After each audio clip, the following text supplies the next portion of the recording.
오순절이 되어 제자들이 한 곳에 모두 모였습니다. 그때 갑자기 하늘에서 세찬 바람소리 같은 것이 나더니 사람들이 앉아있던 집안을 가득 채웠습니다.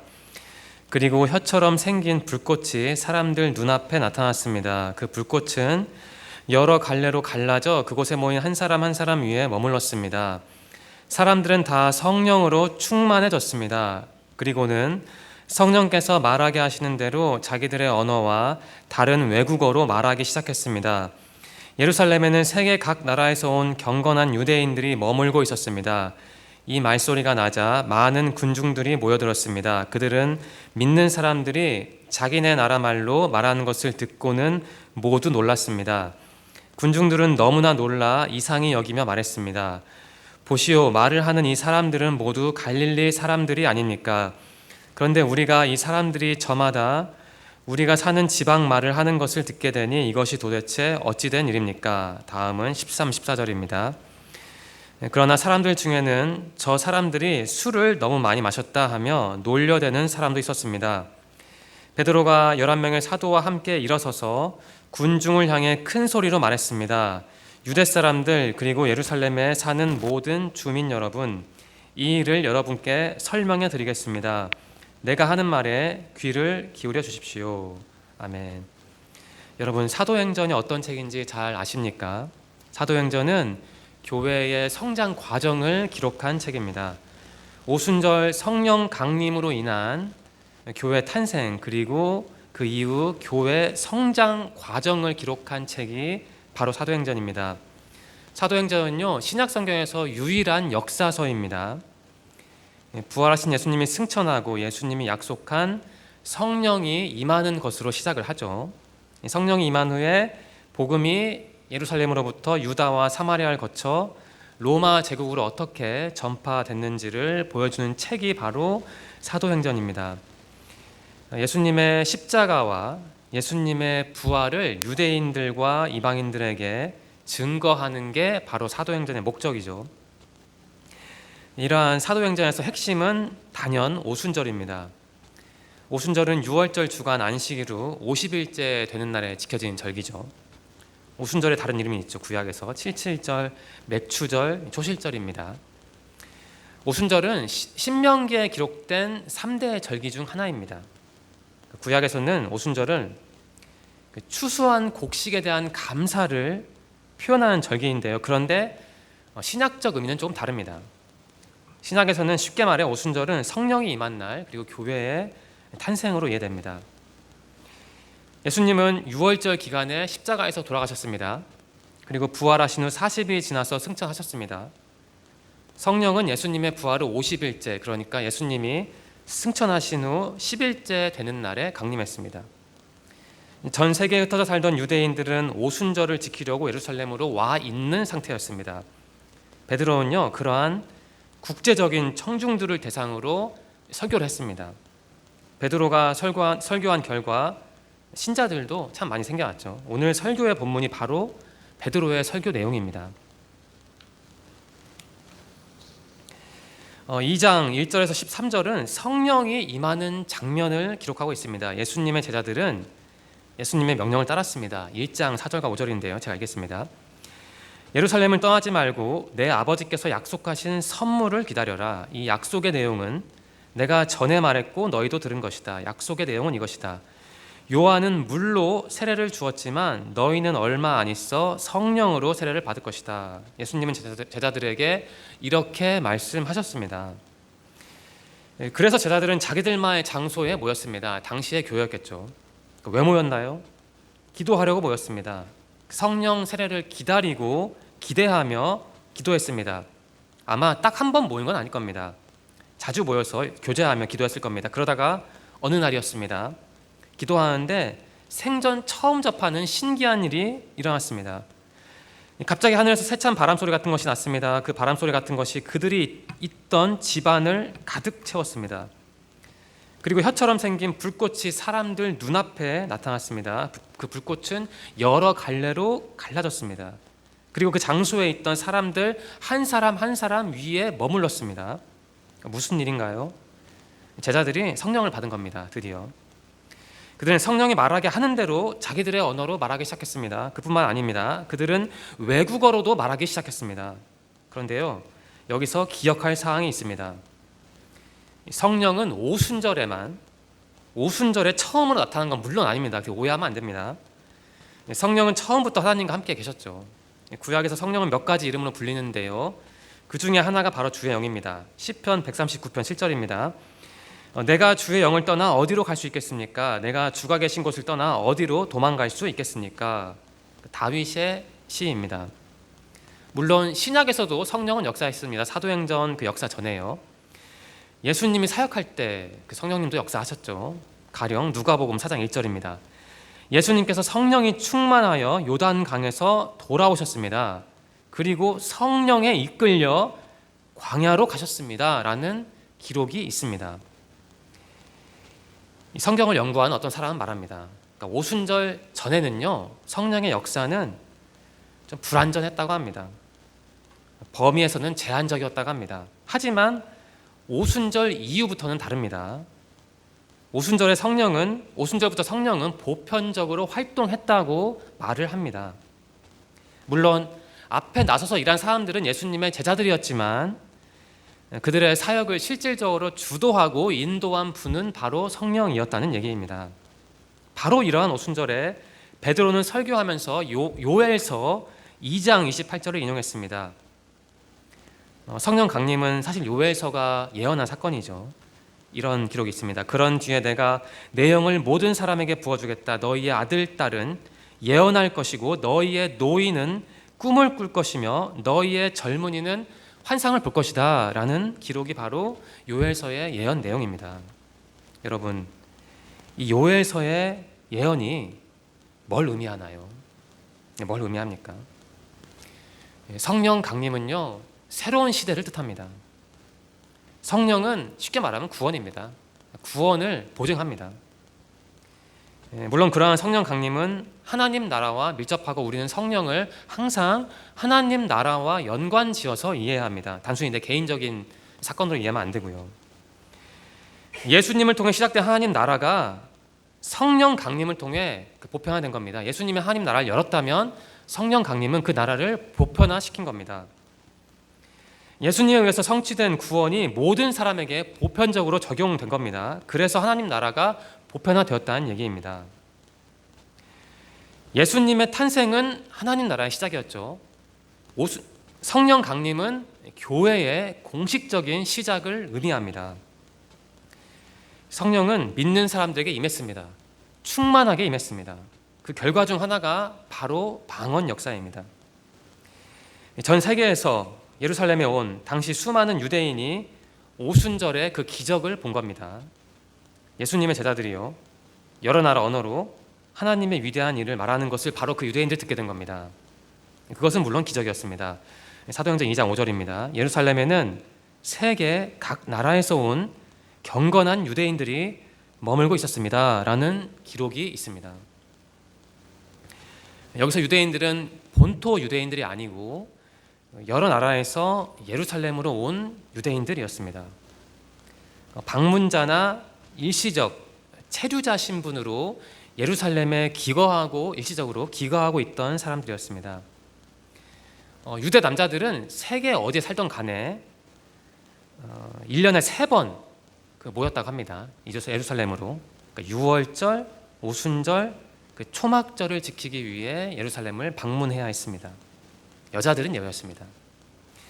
그런데 대개는 가장 큰 절기인 유월절을 지키려고 예루살렘으로 왔다가 50일 후에 있는, 그러니까 좀 특이한데 6월절 지키려고 왔다가 50일을 더 지내고 나서 오순절까지 지켰다고 합니다. 그게 일반적인 관례였다고 합니다. 바로 그러한 날에 예수님의 제자들이 성령님의 임재 안에서 각 나라 언어로 말을 했던 겁니다. 그러니까 방언을 했던 겁니다. 그런데 그날 거기에 있던 유대인들, 해외 교포 유대인들에게는 그 제자들이 방언을 하는 게 좀 이상하게 보였나 봅니다.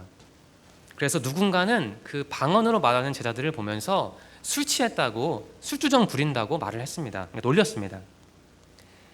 바로 이러한 상황에서 베드로가 나서서 말을 했던 겁니다. 14절과 15절입니다. 베드로가 11명의 사도와 함께 일어서서 군중을 향해 큰 소리로 말했습니다. 유대 사람들, 그리고 예루살렘에 사는 모든 주민 여러분, 이 일을 여러분께 설명해 드리겠습니다. 내가 하는 말에 귀를 기울여 주십시오. 지금은 아침 9시밖에 되지 않았으니 이 사람들은 여러분이 생각하는 것처럼 술에 취한 것이 아닙니다 라고 베드로는 말했습니다. 베드로는요, 참 성깔 있는 사람이었습니다. 급한 사람이었습니다. 다혈질이었습니다. 그야말로 부족한 사람이었습니다. 한때는요, 구체적으로 말하면 예수님의 부활 전에는요, 베드로는 부족한 사람이었습니다. 아시다시피 예수님이 신문당한 자리에서 베드로는 부족한 모습을 보였습니다. 예수님을 3번이나 부인했죠. 그뿐만이 아닙니다. 예수님이 자신의 죽음을 예고할 때 베드로는 예수님에게 강하게 항의했습니다. 그 때문에 사탄아 물러가라 라는 욕까지 먹어야 했습니다. 베드로는 열정적이었습니다. 하지만 그만큼 말과 행동에 있어서 실수도 참 많은 사람이었습니다. 그런데 오늘 말씀에 나오는 베드로는 옛날 베드로가 아니죠. 왜냐하면 성령님의 임재 안에 있으니까요. 한때 부족하고 한심했던 베드로가 부활한 예수님을 보고 예수님이 승천한 후에 성령님의 임재를 체험했습니다. 그리하여 이전과는 완전히 다른 질적으로 차별화된 제자로 성장했습니다. 예수님의 제자들에게 당신들 술 취한 거 아니야? 라고 조롱하는 사람들에게 베드로는 이렇게 설교합니다. 하나님께서 이렇게 말씀하셨습니다. 마지막 날에 내가 내 영을 모든 사람에게 부어주겠다. 너희의 아들과 딸들은 예언할 것이요 너희의 젊은이들은 환상을 볼 것이요 너희의 늙은이들은 꿈을 꿀 것이다. 그날에 내 남자 종들과 여자 종들에게까지 내 영을 부어주겠다. 그러면 그들은 예언할 것이다. 내가 위로 하늘에서는 기이한 일을, 아래로 땅에서는 표적을 보여줄 것이다. 피와 불과 짙은 연기가 일 것이다. 해가 어두워지고 달이 핏빛으로 변할 것이다. 이 일이 일어난 후에 크고 영광스러운 주님의 날이 올 것이다. 그러나 누구든지 주님의 이름을 부르는 사람은 구원을 얻을 것이다 라고 베드로는 요엘서를 인용하면서 설교했습니다. 성령님이요, 아들뿐만 아니라 딸들에게도 임할 것이라고 합니다. 성령님이요, 젊은 사람들에게만 아니라 노인들에게도 임할 것이라고 합니다. 심지어 성령님이요, 종들에게도 임할 것이라고 합니다. 베드로는 이러한 내용을 요엘서를 인용하면서 그날 설교했던 겁니다. 베드로의 설교, 그러니까 성령님이 사람을 차별하지 않고 모든 사람에게 임할 것이라는 설교는 사실 이 자리에 있는 여러분에게는 별다른 감흥을 주지 않을 겁니다. 왜냐하면 우린 잘 아니까요. 성령님이 사람을 차별하지 않는 거 다 알잖아요. 사는 지역, 소득 수준, 학력 차이에 상관없이 성령님은 모든 사람들에게 임한다는 것을 압니다. 그래서 우리는 베드로의 설교가 우리에게 별다른 감흥으로 다가오지는 못할 수도 있습니다. 하지만 이 설교, 베드로의 설교의 배경은 1세기입니다. 1세기 사람들에게, 그리고 그날 예루살렘에 왔던 콧대 높은 유대인들에게, 이 선민의식에 여전히 물들어 있던 사람들에게 베드로의 설교는 그야말로 혁신적인 내용이었습니다. 왜냐하면 일부 사람이 성령님의 은혜를 받는 게 아니고 성령님의 임재를 체험하는 게 아니고 모든 사람이 성령님의 임재를 체험한다고 베드로가 말을 했기 때문입니다. 우리는 성경을 읽을 때 2가지 작업을 동시에 해야 합니다. 하나는 해당 성경책이 배경으로 삼고 있는 그 문화를 알아야 합니다. 그 문화의 렌즈를 통해서 그 성경 내용을 이해하려고 노력해야 합니다. 동시에 또 다른 작업도 해야 하죠. 동시에 우리는 그때의 메시지를 현재화해야 합니다. 그 내용이 지금 오늘 나에게 어떤 의미로 다가오는지를 부지런히 연구해야 한다는 겁니다. 예수님이 시작하신 하나님 나라, 이 하나님 나라에서는요, 누구나 공평하게 성령 은혜를 받습니다. 따라서 모든 사람은 동등한 위치에서 협력하며 일을 합니다. 이것을 우리는 깨달아야 하죠. 베드로가 인용한 요엘서가 그날 오순절 날에 예루살렘은 그곳에서 바로 이루어졌던 겁니다. 그런데 타국에서 온 그러니까 믿음 없는 유대인들이 베드로의 설교를 듣고 어떻게 반응했나요? 물론 누군가는 깨닫고 새로운 삶을 살았겠죠. 하지만 어떤 유대인들은 그 설교의 교훈을 자기 것으로 만들지 못했습니다. 그리고 그냥 예전처럼 말하고 생각하면서 그렇게 살다가 죽었을 겁니다. 그렇다면 베드로의 설교가 오늘날 한국 사회 안에서, 한국 교회 안에서 성취되었다고 생각하십니까? 그때는 성취가 안 됐으니까 지금 성취됐나요? 시간이 지났으니까. 한국 사회의 모든 사람이 성령님의 임재 안에서 삽니까? 한국 교회의 모든 교인이 성령 임재 안에서 차별 없이 활동을 하나요? 질문을 좁히겠습니다, 여러분. 이 본문에 나오는 베드로가, 그리고 베드로의 설교가 지금 여기에 앉아있는 여러분에게는 어떤 의미로 다가옵니까? 저는요, 설교를 준비할 때마다 느낍니다. 교역자라고 해서 다 설교 메시지를 알고 믿고 실천하는 게 결코 아닙니다.